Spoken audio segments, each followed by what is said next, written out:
اللغتين في أكمل الكتب.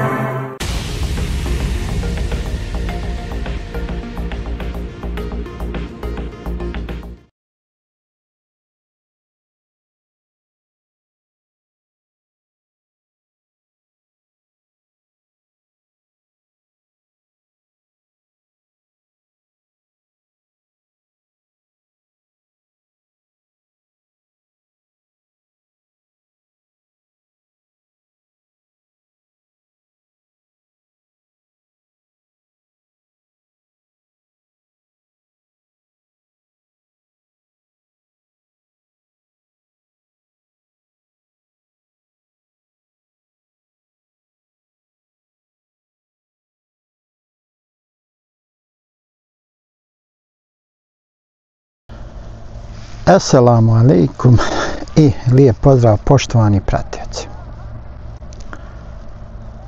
Često sebe zapitam kuda to mi idemo. Pitam se to sve češće.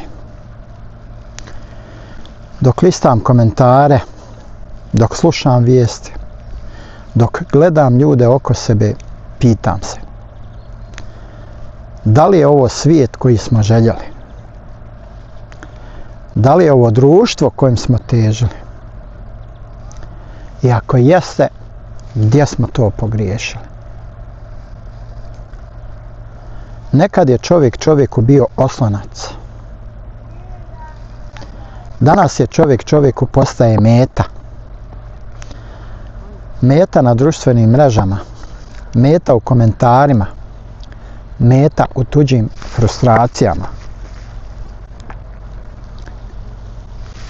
Nekad smo se okupljali da dijelimo život, da pomognemo, da pružimo ruku. Danas se okupljamo da nekoga ismijemo, osudimo, ponizimo, da lajkamo tuđe suze, da se smijemo tuđem bolu. Kuda to mi idemo? U kakvo vrijeme to ulazimo, kad je sramota biti dobar, a normalno biti bezobrazan? Kad se glas razuma gubi u buci hejta, kad se istina utapa u smeću senzacija. Na društvenim mrežama danas sve može. Možeš nekog nazvati teroristom, lopovom, lažovom. Možeš reći da je neko lud, bolestan, psihopata. Bez dokaza, bez odgovornosti, bez i jednog trenutka grižnje savjesti. Zašto? Jer znaš da si siguran iza ekrana. Ali postoje neke stvari koje ne znaš. To je da riječ može biti oružje. I da jedna pogrešna riječ može uništiti nečiji život, porodicu, zdravlje. To nije više sloboda govora. To je sloboda mržnje i mi smo je sami sebi dali.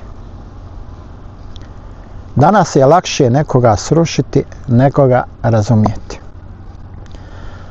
Lakše je nasmijati se tuđem padu nego pružiti ruku da ga podigneš. Lakše je reći on to zaslužuje nego upitati šta ga je dovelo do toga. A možda baš ta osoba koju svi ruše nosi bol koju niko ne vidi. Možda ta osoba svaku noć moli Boga da izdrži još jedan dan. Ali to nikoga ne zanima. Jer internet je gladan krvi, a ljudi su zaboravili da osjećaju. Najgore od svega, to više ne ostaje među odraslima. Danas se psuju djeca. I često djeca sa posebnim potrebama. Djeca koja se ne mogu braniti. Djeca koja samo žele da budu voljena. Šta to govori o nama? Kakvi smo to ljudi postali ako dijete postane meta naših frustracija? Ako dijete postane materijal za ismijavanje, to nije samo pad morala, to je kraj čovječnosti. Jer kad prestanemo štititi djecu, prestajemo biti ljudi. Empatija, ta riječ koja kao da nestaje iz našeg rječnika. Sve rjeđe čujemo razumijem te, a sve češće čujemo snađi se. Nekad ti je komšija bio kao porodica. Danas komšija postaje neprijatelj čim vidi da ti ide malo bolje. Ne živimo više jedni s drugima, živimo jedni protiv drugih. Zavidimo, osuđujemo, ogovaramo. Trujemo se informacijama koje nemaju dušu. I na kraju se pitamo zašto smo nesretni. Pa nesretni smo jer smo zaboravili šta znači biti čovjek. Čitavo čovječanstvo ide u čudnom smjeru. Tehnologija napreduje, ali duša nazaduje. Sve znamo, osim kako da budemo ljudi. Imamo internet, satelite, vještačku inteligenciju, ali nemamo strpljenje, saosjećanje ni toplu riječ. Ljudi su umorni, preplašeni, usamljeni, a niko to neće da prizna. Svi glume sreću, svi prodaju lažnu sliku života. Na ekranima osmije, a iza kulisa tuga, nervoza i praznina. Ja svaki dan gledam te komentare, te laži, to poniženje koje ljudi šire jedni od drugima. I pitam se, da li iko više zna šta znači stid? Da li iko pomisli, možda ću u ovom riječu nekome nanijeti bol? Ali ne. Danas se bol mjeri u pregledima. Sramota u klikovima. A tuđi život u view countu. Ali znate šta? Još nije kasno. Još uvijek možemo stati. Možemo odlučiti da budemo bolji. Da vratimo empatiju, razumijevanje, poštovanje. Počinje od nas samih.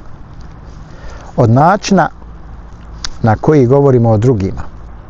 Od toga da prije nego što napišemo komentar, udahnemo duboko i zapitamo se da li bi volio da ovo neko napiše o meni, o mom djetetu, o mojoj porodici. Jer svijet se ne mijenja kad promijeniš drugi. Svijet se mijenja kad promijeniš sebe. Kuda to mi idemo? To zavisi od svakog od nas. Od toga da li ćemo birati mržnju ili razumijevanje. Da li ćemo rušiti ili graditi. Da li ćemo čutati kad vidimo nepravdu ili ćemo stati u odbranu čovjeka. Svijet postaje onakav kakvi smo mi. A ako želimo da svijet ponovo ima dušu, moramo je prvo pronaći u sebi.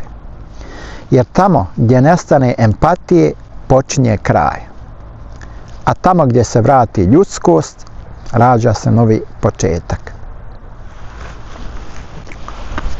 Još uvijek nije kasno da budemo ljudi. Dovoljno je samo malo.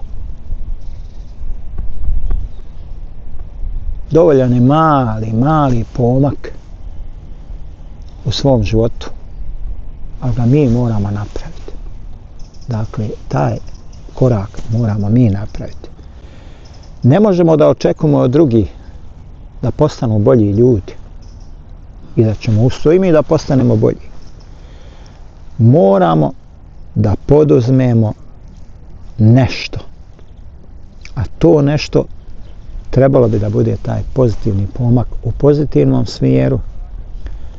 Da dobro razmislimo o potezima, o postupcima koje pravimo. Eto, dakle, to bi bilo to u ovom videu. Assalamu alaikum i lijep pozdrav.